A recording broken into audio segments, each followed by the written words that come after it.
Welcome to my channel. இது போன்ற சுவாரஸ்யமான சம்பவங்களை தெரிந்து கொள்ள மறக்காம நம்மளுடைய சேனலை சப்ஸ்கிரைப் பண்ணி வச்சுக்கங்க. நான் 45 வயதுடைய ஆரோக்கியமான மற்றும் கட்டுமஸ்தான மனிதன். ஆனால் எனக்கு இளம்பெண்கள் மீது ஒரு மோகம் இருந்தது. நான் வேலை செய்யும் இடத்தில் பெரும்பாலும் இளம்பெண்கள் இருந்ததால் அவர்களை பார்க்கும்போது என்னால் என்னை கட்டுப்படுத்த முடியவில்லை. ஒரு நாள் எனக்கு ஒரு வாய்ப்பு கிடைத்தது. அப்போது நான் ஒரு இளம்பெண்ணுடன் விடிய விடிய என்னுடைய பெயர் ரமேஷ். நான் சென்னையில் உள்ள உயர்தர தனியார் கல்லூரியில் பாதுகாப்பு காவலராக வேலை செய்து வருகிறேன். கல்லூரியில் பையன்களும் பெண்களும் ஒன்றாக படித்தனர். இவர்களில் பெரும்பாலானோர் பணக்கார குடும்பங்களைச் சேர்ந்த குழந்தைகளாக இருந்தனர். அவர்களுக்கு பாவம், புண்ணியம், மரியாதை போன்றவற்றுடன் எந்த தொடர்பும் இருக்கவில்லை. பையன்களும் பெண்களுக்கும் இடையிலே நான் நட்பை அவர்கள் சாதாரணமாகவே கருதினர். மேலும் எல்லா வரம்புகளையும் மீறி சென்றனர். நானும் அங்கே 19-20 வயதுள்ள மிகவும் அழகான பெண்களை பார்க்கும்போது அவர்களை பிடித்து என் ஆசையை தீர்த்து கொள்ள வேண்டும் என்று என் மனம் ஆசைப்பட்டது. என் பாதுகாப்பு காவலர் அறைக்கு அருகில் ஒரு சிறிய அறை இருந்தது. அது பெரும்பாலும் பூட்டியே இருக்கும். ஏனென்றால் அங்கு பாதுகாப்பு காவலர்கள் தாங்கள் அத்தியாவசிய பொருட்களை மட்டுமே வைத்திருந்தனர். இன்று நான் மட்டும் பணியில் இருந்தேன். ஏனென்றால் என்னுடன் இருந்த பாதுகாப்பு காவலர் விடுப்பில் இருந்தார். நான் கல்லூரி முடிந்ததும் ஒவ்வொரு வகுப்பறையும் சரிபார்த்து வகுப்பறைகளை பூட்டிவிட்டு செக்யூரிட்டி கேமரா இருக்கும் இடத்திற்கு சென்றேன். ஏனென்றால் என் ஹெல்மெட் அங்குதான் இருந்தது. நான் கதவை திறக்க முயன்ற போது உள்ளே இருந்த கதவு பூட்டப்பட்டிருந்தது. கதவை உள்ளே இருந்து யார் பூட்ட முடியும் என்று நானும் ஆச்சரியப்பட்டேன். நான் கதவுடன் காது வைத்து கேட்டபோது உள்ளே இருந்து விசித்திரமான சத்தம் வந்தன. அந்த சத்தம் எப்படிப்பட்டவை என்பதை ஒரு திருமணமான ஆண் ஒருவேளை புரிந்து கொள்ள முடியும். ஏனென்றால் உள்ளே இருந்து ஒரு பையன் மற்றும் பெண்ணின் குரல்கள் வந்தன. மேலும் அந்த குரல்கள் என் உடலை சிலிர்க்க வைத்தன. நான் அறையின் கதவை திறந்தபோது மாணவர்களாகிய 2 இளம் பையனும் பெண்ணும் ஒருவருக்கொருவர் நெருக்கமாக இருந்தனர். நான் உள்ளே இருந்த காட்சியை கண்டதும் என் கண்கள் அப்படியே விரிந்தன. இது போன்ற காட்சிகளை நான் பெரும்பாலும் படங்களிலே பார்த்திருக்கிறேன். இன்று முதல் முறையாக என் கண்களால் பார்க்கிறேன். என் உள்ளே ஒரு சலசலப்பு ஏற்பட்டது. எதிரே ஒரு பையனும் ஒரு பெண்ணும் முற்றிலும் எதிர்பாராத நிலையில் ஒருவருக்கொருவர் தாங்கள் அன்பை வெளிப்படுத்திக் கொண்டிருந்தார்கள். நான் அவர்களை இப்படி பார்த்ததும் அவர்கள் கையும் களவுமாக பிடிபட்டது போல அப்படியே அதிர்ந்து போனார்கள். அவள் மெழுகு பொம்மை போல இருந்தாள். நான் இவ்வளவு அருகில் இவ்வளவு அழகான ஒரு பெண்ணை முதல் முறையாக இப்போதுதான் பார்த்தேன். அப்போது சில கணங்களுக்கு நான் என் மூச்சை பிடித்து கொண்டு அவளை பார்த்து கொண்டே இருந்தேன். அந்த நேரத்தில் நான் அவர்களை தண்டிக்க வேண்டும், அவர்களின் புகாரை மேலிடத்திற்கு அனுப்ப வேண்டும். ஆனால் நான் வேறு எதையோ யோசித்துக் கொண்டிருந்தேன். அந்த பெண்ணை பார்த்ததும் என் இதயத்தில் ஒரு விசித்திரமான உணர்வு தோன்ற ஆரம்பித்தது. ஒரு 45 வயது திருமணமான மனிதனுக்கு பொருந்தாத ஒரு ஆசை பிறக்க ஆரம்பித்தது. அந்த பெண் முதலில் பயந்த நிலையில் என்னை பார்த்து கொண்டிருந்தாள். பின்னர் திடீரென்று தன் உடையை எடுத்து விரைவாக தன்னை மூடிக்கொண்டாள். ஆனால் அதற்கு முன்பே நான் அவளை நன்றாக பார்த்திருந்தேன். அந்த பையனும் அதே வயதில் அல்லது அதைவிட ஒரு வயது தோழனாக இருப்பது போல் தெரிந்தது. சில நிமிடங்கள் தான் இருவரையும் உள்ளே ஊடுருவும் கண்களுடன் பார்த்தேன். பின்னர் திடீரென்று கடுமையான குரலில், இது ஒரு கல்லூரி, ஒரு புனிதமான இடம். இது நீங்கள் இருவரும் இருக்கும் ஒரு கிளப் அல்ல என்றேன். நீங்கள் இருவரும் மோசமான செயல்களை செய்து வேடிக்கை பார்க்கிறீர்கள். நான் பையனை கோபமாக பார்த்து கேட்டேன், உனக்கு வெட்கமாக இல்லையா? உன் வயதை பார், உன் செயல்களை பார். இந்த வயதில் இந்த செயல்கள் உனக்கு சரியாக இருக்குமா? நான் இப்போது உங்கள் இருவரையும் பற்றி முதல்வர் சாருக்கு புகார் செய்ய போகிறேன். நான் என் மொபைலை போனை எடுத்ததும் அந்த பையன் என் கால்களில் விழுந்தான். அவன், எங்களை மன்னித்து விடுங்கள், நாங்கள் ஒருவரை ஒருவர் மிகவும் நேசிக்கிறோம், ஒருவரை ஒருவர் இல்லாமல் எங்களால் வாழ முடியாது, எங்கள் திருமணம் நிச்சயிக்கப்பட்டு விட்டது என்றான். நான் இந்த மாதிரி நாடகங்கள் என் முன் போடாதே. உனக்கு இவளுடன் நிச்சயதார்த்தம் ஆகிவிட்டால் உன் வருங்கால மனைவியிடம் இது போன்ற தவறான செயல்களை செய்ய உனக்கு வெட்கமாக இல்லையா என்றேன். நான் இந்த அளவு வெட்கமற்ற செயலை கண்டு அமைதியாக இருக்க முடியாது. என் கண்கள் இன்னும் அந்த பெண்ணின் மீதே நிலைத்திருந்தன. ஆனால் நான் அந்த பையனுடன் பேசிக் கொண்டிருந்தேன். அவன், நீங்கள் எங்கள் தவறுகளை மூடி மறைக்க வேண்டும், நீங்கள் சொல்வதை நாங்கள் கேட்க தயாராக இருக்கிறோம், எங்கள் தேர்வுகள் நெருங்கிவிட்டன, நீங்கள் கேட்கும் எந்த விலையையும் கொடுக்க தயாராக இருக்கிறோம், ஏனென்றால் என் அப்பா ஒரு பெரிய தொழிலதிபர் என்றான். அவன் பணத்தை பற்றி பேசியதும் நான் அவனை அலட்சியமாக பார்த்து கேட்டேன், நான் உனக்கு லஞ்சம் வாங்குபவனாக தெரிகிறேனா? அந்த பையனும், அப்படியானால் உங்களுக்கு எங்களிடமிருந்து என்ன வேண்டும் என்றான். நான் அந்த பெண்ணிடமிருந்து என் கண்களை எடுக்கவே முடியவில்லை. அவளை பார்த்ததும் என்னுள்ளே ஒரு விசித்திரமான ஆசை பிறந்தது. அதை பெறுவதற்காக நான் எந்த எல்லைக்கும் செல்ல தயாராக இருந்தேன். இவர்களை எப்படி பயமுறுத்த வேண்டும் என்று என் மனதில் கணக்கு போட்டு கொண்டிருந்தேன். திடீரென்ற என் மொபைலில் அவர்கள் இருவரின் புகைப்படத்தை எடுத்தேன். இந்த புகைப்படத்தை முதல்வர் சாருக்கு அனுப்ப போகிறேன் என்றேன். அந்த பெண் நான் இப்படி செய்வதை பார்த்ததும் உடனடியாக என் கால்களில் விழுந்தாள். அவளுடைய எதிர்பாராத நிலையை பார்த்ததும் என்னுள்ளே ஏதோ நடக்க ஆரம்பித்தது. இப்போது இந்த வலுவான உணர்வை அடக்கவே முடியவில்லை. முழு கல்லூரியும் முற்றிலும் காலியாக இருந்தது. எங்களை தவிர வேறு யாரும் அங்கு இல்லை. அதனால் அவர்களை பயமுறுத்துவது எனக்கு கடினமான காரியமாக இருக்கவில்லை. நான் ஒரு படி பின்வாங்கி, இந்த சிக்கலுக்கு ஒரே ஒரு தீர்வுதான் உள்ளது, நான் என் வாயை என்றென்று மூடிக்கொள்ள வேண்டும், உங்கள் இருவரின் வாழ்க்கையும் அழிந்து போவதிலிருந்து காப்பாற்றப்பட வேண்டும் என்றேன். அவர்கள் இருவரும் நம்பிக்கை நிறைந்த கண்களுடன் என்னை பார்த்து, நீங்கள் என்ன நிபந்தனை வைத்தாலும் அதை ஏற்க நாங்கள் தயாராக இருக்கிறோம், ஆனால் முதல்வர் சாரிடம் எங்கள் புகாரை சொல்லாதீர்கள் என்றனர்.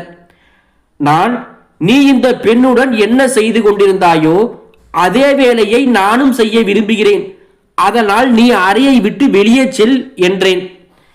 என் பேச்சை கேட்டதும் பையனின் முகம் கோபத்தால் சிவந்து விட்டது.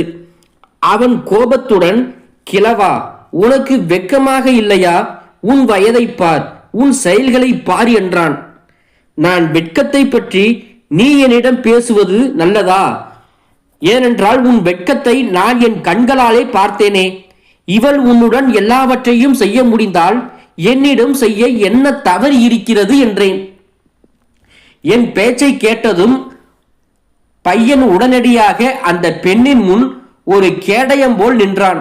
அவன், உனக்கு வெட்கமாக இருக்க வேண்டும், நீ ஒரு திருமணமான ஆண், உன் வீட்டில் மனைவி குழந்தைகள் இருப்பார்கள், உனக்கு இப்படி ஒரு ஆசை ஏற்படும் போது கொஞ்சமும் தோன்றவில்லையா என்றான். அந்த பையன் என்னை மிரட்டி கொண்டிருந்தான். எனக்கு வெட்கத்தை கொண்டு வர கடுமையாக முயற்சி செய்து கொண்டிருந்தான். அவன், இவள் என் வருங்கால மனைவி, என் மரியாதை, இவளை நீ தொடவிட மாட்டேன் என்றான். நானும், சரி, அப்படியானால் உன் மரியாதை நாளை கல்லூரி முழுவதும் ஏலம் போகும், அதற்காக காத்திரு என்றேன். நான் அதை சொல்லிக்கொண்டே என் மொபைலை வேகமாக கையில் எடுத்து, நான் ஒரே ஒரு கிளிக் செய்தால் இந்த புகைப்படம் முதல்வர் சாரிடம் சென்றுவிடும். என்னுள்ள இவ்வளவு மிருகத்தனமும் கொடூரமும் எங்கிருந்து வந்தன என்று எனக்கே புரியவில்லை. ஏனென்றால் என் மூளை என் இதயத்திற்கு ஆதரவாக இல்லை. என் மனசாட்சி ஏற்கனவே உறங்கிவிட்டது. நானும், இப்போது அறையை விட்டு வெளியே போ, நான் என் கட்டுப்பாட்டை இழக்கும் முன் என்றேன். ஆனால் அந்த பையன் நகரவே இல்லை. அவன் என்னை பார்த்து இந்த கிழவனிடமிருந்து எப்படி தப்பிப்பது என்று யோசித்தது போல தெரிந்தான். ஆனால் நான் அவனை விட பல மடங்கு பலசாலி. நான் அவ்வளவு எளிதில் அவனிடம் சிக்க மாட்டேன். அவன் மீண்டும் என்னுடன் சண்டையிடுவதற்கு முன் நான் அவனை கழுத்தை பிடித்து அறையை விட்டு வெளியே தள்ளிவிட்டு உள்ளே இருந்து தாழ்பாலை போட்டேன். இப்போது நானும் அந்த பெண்ணும் மட்டும்தான் அறையில் இருந்தோம். நான் மெதுவாக அவளை நோக்கி நடக்க ஆரம்பித்தேன். அவள் பயந்து சுவரோடு ஒட்டிக்கொண்டாள். அவள், நீங்கள் என் தந்தையை போன்றவர், நான் உங்கள் மகள் போன்றவள், நீங்கள் எங்கள் கல்லூரியின் பாதுகாவலர். ஒரு பாதுகாவலரின் கடமை எங்கள் உடைமைகளையும் உயிரையும் மரியாதையையும் பாதுகாப்பது. நீங்கள் எங்கள் மரியாதையை ஏலம் விட ஆரம்பித்தால் என்ன என்றாள். நான், எனக்கு நீதி கதைகள் சொல்லாதே, உன் வாயிலிருந்து இது போன்ற வார்த்தைகள் நன்றாக இல்லை, என் நேரத்தையும் உன் நேரத்தையும் வீணாக்காதே என்றேன். ஆனால் அவள் கைகளை கூப்பி என் முன் நின்று, உங்கள் வீட்டிலும் ஒரு மகள் இருப்பாள், என் அளவுக்கு பெரியவளாகி இருக்க மாட்டாள், ஆனால் இருப்பாள் அல்லவா, அவளுக்காகவாவது என்னை மன்னித்து விடுங்கள், என் வாழ்க்கை வீணாகிவிடும், என் எதிர்காலம் அழிந்துவிடும் என்றாள். நானும், குற்றம் என்பது குற்றம்தான், யாருடன் செய்தாலும் அதன் தீவிரம் குறையாது. உன்னை போன்ற ஒரு பெண் இது போன்ற விஷயங்களை பேசுவது நன்றாக இல்லை என்றேன். நான் முழுவதுமாக ஒரு மிருகமாகவே மாறிவிட்டேன்.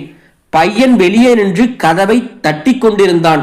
கோபத்தில் அவன் என்ன செய்ய வேண்டும் என்று அவனுக்கே தெரியவில்லை. ஆனால் அவன் ஒரு பலவீனமான பையன், 19-20 வயதுதான் இருக்கும். அதனால் நான் அவர்களின் பலவீனத்தை நன்கு பயன்படுத்தி கொண்டேன். இந்த நேரத்தில் எனக்கு என் வீட்டில் ஒரு கர்ப்பிணி மனைவி இருக்கிறாள் மற்றும் ஒரு 10 வயது மகள் இருக்கிறாள் என்பது சுத்தமாக நினைவில் இல்லை. ஏன் இந்த குற்றம் அவர்களை பாதிக்கும் என்று. ஆனால் ஒரு மனிதன் குற்றம் செய்ய முடிவு எடுத்து விட்டால் அனைத்து எண்ணங்களும் மனதில் இருந்து மறைந்துவிடும். எனக்கும் அதுதான் நடந்தது. நான் எல்லா எல்லைகளையும் கடந்து விட்டேன். நான் ஒரு 45 வயது வலிமையான மற்றும் ஒரு சக்தி வாய்ந்த ஆண். என் உடம்பு உடற்பயிற்சி செய்வதால் இன்னும் இளமையாகவே இருந்தது. எப்படி இருந்தாலும் என் மனைவி கர்ப்பமாக இருந்தாள். நான் நீண்ட காலமாக இந்த ஆசைக்காக ஏங்கிக் கொண்டிருந்தேன். அதனால் இவ்வளவு அழகான இளம்பெண்ணை என் முன் கண்டதும் உண்மை மற்றும் மனித நேயத்தின் மீதான என் கண்கள் அப்பட்டமாக விலகின. என் மூளையில் மிருகத்தனத்தின் சாத்தான் முழுமையாக ஆதிக்கம் செலுத்தியது. கர்ப்பிணி பெண்ணின் கணவனுக்கும் 10 வயது மகளின் தந்தைக்கும் ஒருபோதும் பொருந்தாத அனைத்தையும் நான் செய்தேன். தற்காலிகமாக இந்த விளைவுகளை பற்றி நான் சிந்திக்க வேண்டியதில்லை.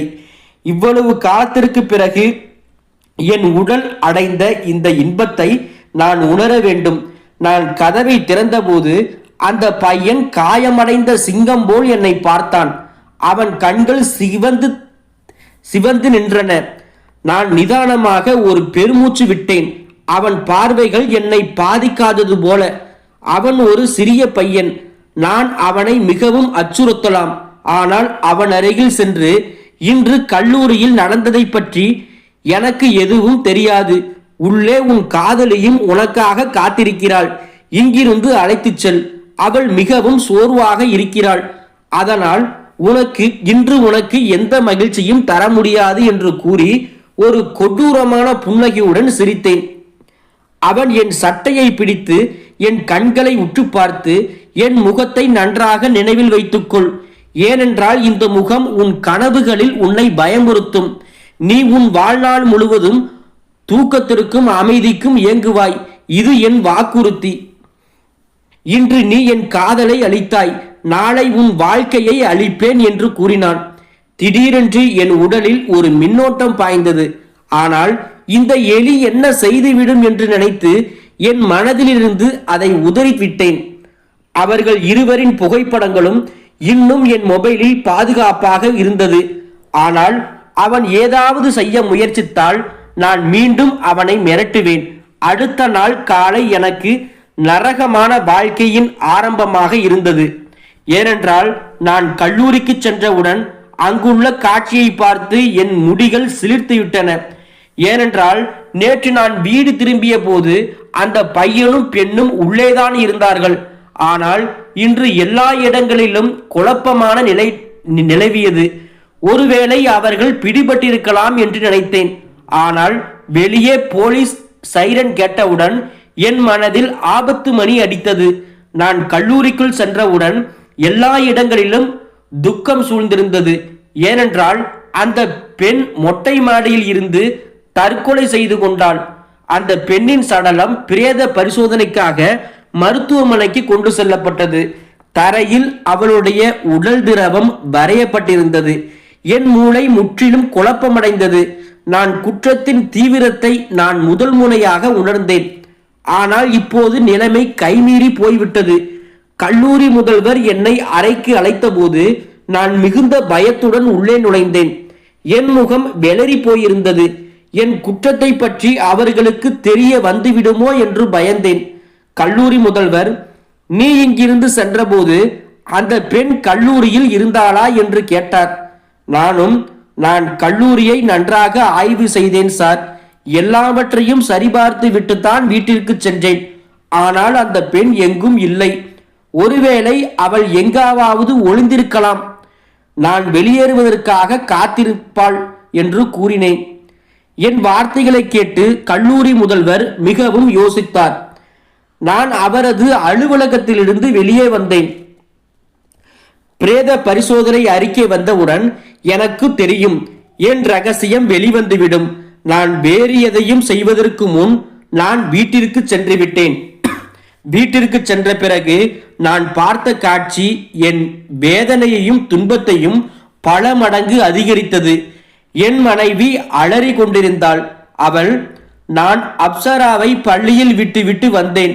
பள்ளியில் இருந்து அழைத்து சென்றபோது பாதுகாவலர் ஒரு பையன் அவளை அங்கிருந்து முன்பே அழைத்து சென்று விட்டான் என்று சொன்னாள். அந்த பையன் தன் உறவினர் என்றும் அவன் இன்று வரை அவளை அழைத்து செல்ல வருவான் என்றும் அவன் கூறினான். என் தலையில் ஒரு குண்டு விழுந்தது போல இருந்தது.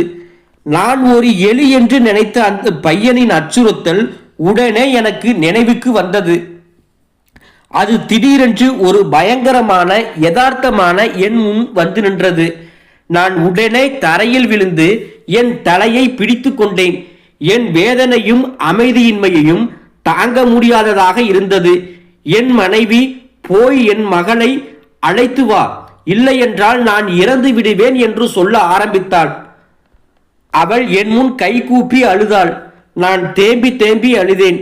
நான் ஒரு பெரிய தவறு செய்துவிட்டேன். இந்த தவறுக்கு என் மகள் தண்டிக்கப்படுவாள் என்று எனக்கு தெரியாது என்று நான் பைத்தியக்காரனை போல பேசிக் கொண்டிருந்தேன். நான் என் மனைவியிடம் இந்த உண்மையை ஒருபோதும் வெளிப்படுத்த விரும்பவில்லை. ஏனென்றால் எந்த ஒரு ஆணும் வேறு ஒரு பெண்ணுடன் செய்த குற்றத்தை தவறுதலாகவும் தன் மனைவியிடம் சொல்ல முடியாது.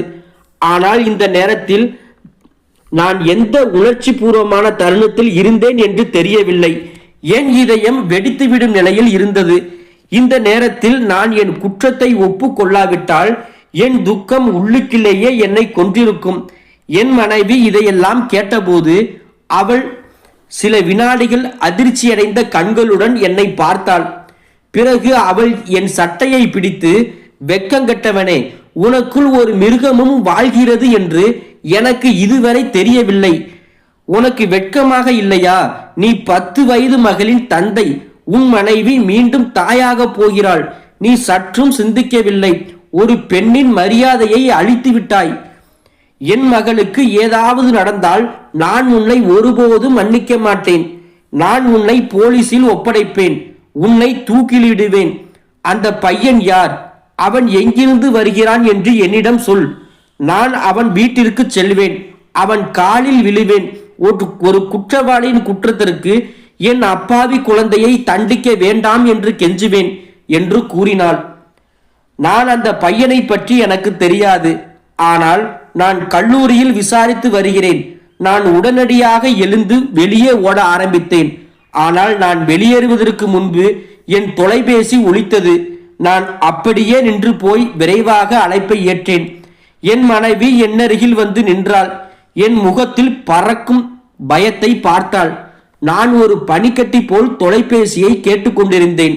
என் காதுகளில் சூடான கண்ணாடி ஊற்றுவது போல. தொலைபேசியில் அதே பையன் பேசிக் கொண்டிருந்தான். நான் உன்னை உயிரோடு கொன்றுவிடுவேன் என்று சொன்னேனே, உன் 10 வயது அப்பாவி குழந்தை என் வசம் இருக்கிறாள் என்று அவன் கூறினான். அவள் என்னை பயந்த கண்களால் பார்க்கிறாள்.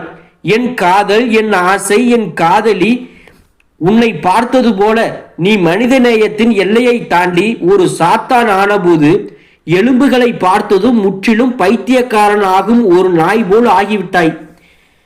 உன்னுடைய தண்டனை வரப்போகிறது என்று நினைத்துக்கொள். இன்று நீ அவளை மட்டும் கொல்லவில்லை, என்னையும் கொன்றுவிட்டாய். நீ சில கணங்களுக்கு மட்டுமே அவளுடன் மிருகத்தனமாக நடந்து கொண்டாயே. நான் தினமும் உன் மகளுடன் இதை செய்வேன். அவள் அலறல்களையும் அழுகைகளையும் பதிவு செய்து உனக்கு அனுப்புவேன். நான் அவளிடம் ஏதாவது சொல்லவோ மன்னிப்பு கேட்கவோ முன்பு அவன் தொலைபேசியை துண்டித்து விட்டான். நான் அப்படியே கீழே விழுந்தேன். என் மனைவியும் கதவோடு கீழே விழுந்தாள். ஏனென்றால் அவளும் எல்லாவற்றையும் கேட்டுக்கொண்டிருந்தாள். அவள் என்னை அங்கிருந்து தள்ளிவிட்டு, என் மகளை நீ பத்திரமாக என்னிடம் கொண்டு வரவில்லை என்றால் என் செத்த முகத்தை பார்ப்பாய் என்று கூறினாள். நான் முற்றிலும் பைத்தியக்காரனை போல சாலையில் ஓடிக்கொண்டிருந்தேன். என்னை தூரத்தில் இருந்து பார்த்தால் ஒருவேளை நான் மனநல மருத்துவமனையில் இருந்து தப்பி வந்த நோயாளி போல் என்று நினைத்திருப்பார்கள் மக்கள். ஆனால் ஒருவேளை என் நிலைமை பைத்தியக்காரர்களை விட மோசமாக இருந்தது. நான் எல்லா இடங்களிலும் புகாரளித்தேன். ஆனால் என் மகளை பற்றியோ அல்லது அந்த பையனை பற்றியோ எந்த துப்பும் கிடைக்கவில்லை. நான் அந்த பையனின் வீட்டிற்கு சென்றேன். அவன் ஒரு பணக்காரனின் மகன். ஆனால் அங்கிருந்து நான் வெளியே தள்ளப்பட்டேன். நான் வீட்டிற்கு சென்றபோது என் மனைவி அங்கு இல்லை. ஒருவேளை அவள் என்னை நிரந்தரமாக பிரிந்து சென்று விட்டாளோ? என் குற்றத்திற்காக நான் எவ்வளவு வருந்தினாலும் அது போதாது. ஆனால் நான் நேரத்தை மீண்டும் மாற்ற முடியாது. என் ஒரு தவறான அடியால் அனைவரின் வாழ்க்கையும் அழிந்து போயிருந்தது. என் சொந்த வாழ்க்கை ஒரு நரகத்தை விட குறைவாக இல்லை. இந்த நரகத்தில் நான் இப்போது தினமும் போராட வேண்டியிருந்தது. நான் சிறை கம்பிகளுக்கு பின்னால் இருந்தேன். என் துக்கங்களும் குற்றங்களும் என்னை காலத்திற்கு முன்பே வயதாகிவிட்டன. என் முகம் சுருக்கங்களால் சிதைந்து என் தலைமுடி முற்றிலும் வெண்மையாக இருந்தது. என் பயங்கரமான முகத்தை பார்த்தால் எவரும் முகத்தை மூடிக்கொள்வார்கள். நான் சிறையில் அடைக்கப்பட்டு 7 வருடங்கள் ஆகிவிட்டன. எனக்கு ஆயுள் தண்டனை விதிக்கப்பட்டது. இந்த தண்டனை ஒன்றுமில்லை.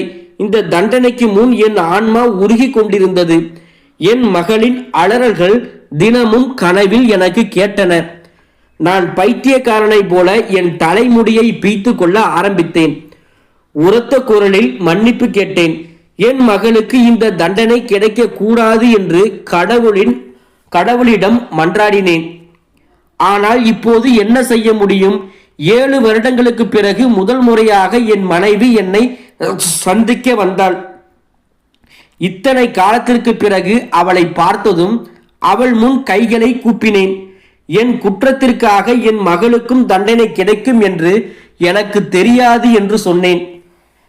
நான் என்னை ஒருபோதும் மன்னிக்க மாட்டேன். அவளும் உன் மகள் தண்டனையிலிருந்து தப்பித்தாள் என்பது ஒரு பாக்கியம். இதை நான் உன்னிடம் முன்பே சொல்ல விரும்பினேன். ஆனால் சொல்ல முடியவில்லை. ஏனென்றால் நீ உன் பங்கிற்கான தண்டனையை நன்றாக அனுபவிக்க வேண்டும் என்றும், ஒருவரின் மகளின் மரியாதையை பறிக்கும் போது எப்படி உணர்வீர்கள் என்பதை நீ உணர வேண்டும் என்றும் நானும் விரும்பினேன். என் மனைவியின் வார்த்தைகளை கேட்டு நான் முற்றிலும் அதிர்ச்சி அடைந்தேன். என்ன சொல்கிறாய் என்று கேட்டேன். அவள், உன் மகள் முற்றிலும் நன்றாக இருக்கிறாள். பத்திரமாக என்னிடம் என் வீட்டில்தான் இருக்கிறாள். அந்த பையன் மிகவும் புத்திசாலி, ஒழுக்கமானவன். உன்னை போன்ற ஒரு அரக்கன் இல்லை. நீ அவனுக்கு என்ன செய்தாய் என்பதை உனக்கு உணர்த்தவே அவன் விரும்பினான். நீ சிறைக்கு சென்ற பிறகு அவன் அப்சராவை என்னிடம் ஒப்படைத்து விட்டான். நான் அவளுக்கு எந்த தீங்கும் செய்யவில்லை என்று அவன் சொன்னான். திடீரென்று என் தலையை மேசையில் ஓங்கி அடித்தேன். என் மகளின் மரியாதையை அவன் காப்பாற்றினான் என்பதற்கு நான் எவ்வளவு நன்றி சொன்னாலும் சொன்னாலும் போதாது. நான் இந்த சிறையில் என் குற்றத்திற்கான தண்டனையை அனுபவிக்க வேண்டும். அதை நான் மனப்பூர்வமாக ஏற்க தயாராக இருந்தேன். ஏனென்றால் நான் இந்த தண்டனைக்கு தகுதியானவன். இப்போது நான் தினமும் கடவுளிடம் பிரார்த்திக்கிறேன். கடவுள் ஒவ்வொரு மகனையும் என்னை போன்ற மிருகத்தனமான பிசாசிடமிருந்து காப்பாற்ற வேண்டும் என்று. நினைவில் கொள்ளுங்கள், ஒவ்வொரு பாவத்திற்கும் இந்த ஜென்மத்திலேயே நமக்கு தண்டனை கிடைக்கும். எனவே ஒவ்வொரு பாவத்திலிருந்தும் விலகியிருங்கள். கடவுள் இவ்வளவு அழகான வாழ்க்கையை அளித்திருக்கிறார். இந்த வீடியோ பிடிச்சிருந்துச்சு அப்படின்னா மறக்காம நம்மளுடைய சேனலை சப்ஸ்கிரைப் பண்ணிக்கங்க. தேங்க்ஸ் ஃபார் வாட்சிங்.